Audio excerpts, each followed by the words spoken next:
জনাব A.K.M. আনোয়ারুল ইসলাম, সভাপতি Bangladesh development party. বিসমিল্লাহির রহমানির রহিম। আজকের এই মহাসমাবেশের সম্মানিত ডাক্তার শফিকুর রহমান, আমির বাংলাদেশ জামাত ইসলামী, উপস্থিত জুলাই শহীদের পরিবার, যুদ্ধাহত পরিবারের সদস্যরা, উপস্থিত জাতীয় কেন্দ্রীয় নেতৃবর্গ, বাংলাদেশের টেকনাফ থেকে তেঁতুলিয়া, রূপসা থেকে পাথুরিয়ার জনপ্রতিনিধি, আমার সামনে লাখো জনতা, আসসালামু আলাইকুম ওয়া রাহমাতুল্লাহ। বাংলাদেশ জামাত ইসলামী 7টি দফা জাতিকে নির্দেশনা দেওয়ার জন্য আজকে উল্লেখ করেছে।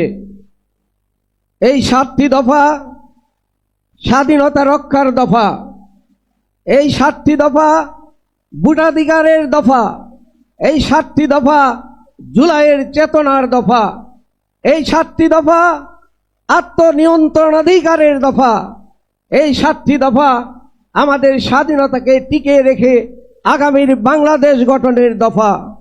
এই 7টি দফা ক্ষমতায় যাওয়ার জন্য না, জনগণকে ক্ষমতায়নের জন্য দফা। আমরা 1 বছর আগে বাংলাদেশের মানুষ কারো পরাধীনতা মেনে নিতে চায় না, তা প্রমাণ করে দিয়েছে। দুঃখের বিষয়, আধিপত্যবাদীরা শক্তিরা সেদিন জনতার চেতনার ভিত্তিতে, অভ্যুত্থানের ভিত্তিতে তারা দেশ ছেড়ে পালিয়ে গিয়েছিল। সেই ফ্যাসিস্টের যে নায়ক ছিল সে ভারতে চলে গিয়েছে।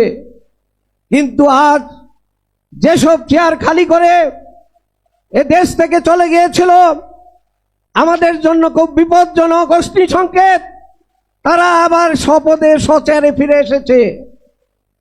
আপনাদের এই লক্ষ জনতার সমাবেশ দেখে খুশি হওয়ার মতো কিছু নেই, কিন্তু আশাবাদী হওয়ার মতো আমাদের সামনে যে ইঙ্গিত দিচ্ছে, ফ্যাসিবাদের কোনো পরিচয় নাই, ফ্যাসিবাদের কোনো দল নাই, সন্ত্রাসীদের কোনো দল নাই, স্বৈরাচারের কোনো দল নাই, কর্তৃত্ববাদীদের কোনো দল নাই।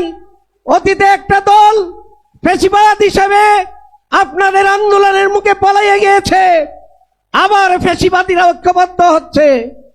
দুঃখের বিষয়, আধিপত্যবাদের প্রথম অস্ত্র হলো জনতার ভিতরে বিভক্তি তৈরি করা, জনগণকে দুভাগে ভাগ করা। আমরা ইতিমধ্যেই দেখতে পাচ্ছি যে স্লোগান দিয়ে, যে কথা দিয়ে বাংলার মানুষকে বিভক্ত করেছিল, গতকাল একটা রাজনৈতিক দল মৌন মিছিলের প্রোগ্রাম দিয়েও সেখানে রাজাকার উৎখাতের বক্তব্য দিয়েছে। তারা রাজাকার উৎখাতের মিছিল দিয়েছে। তারা 1 বছরের স্মৃতি ভুলে গিয়েছে। এই লক্ষ জনতা যে চেতনায় উদ্বুদ্ধ হয়েছে, তারা সেই অবস্থার থেকে ফিরে আসেনি। আপনারা আজকে স্পষ্ট বার্তা নিয়ে যান এই সমাবেশের মাধ্যমে। বাংলার মানুষ এদেশে আর ফ্যাসিবাদকে ঠাঁই দিবে না, কোন স্বৈরাচারকে ঠাঁই দিবে না, কোন কর্তৃত্ববাদকে ঠাঁই দিবে না। আমরা বাংলাদেশের মানুষ জামায়াত ইসলামের সাথে ঐক্যবদ্ধ হয়ে আবারও দেশ গঠনের জন্য রক্ত দিতে প্রস্তুত আছি। বাংলাদেশ জিন্দাবাদ, বাংলাদেশ জামাত ইসলামী জিন্দাবাদ, বাংলাদেশ ডেভেলপমেন্ট পার্টি জিন্দাবাদ।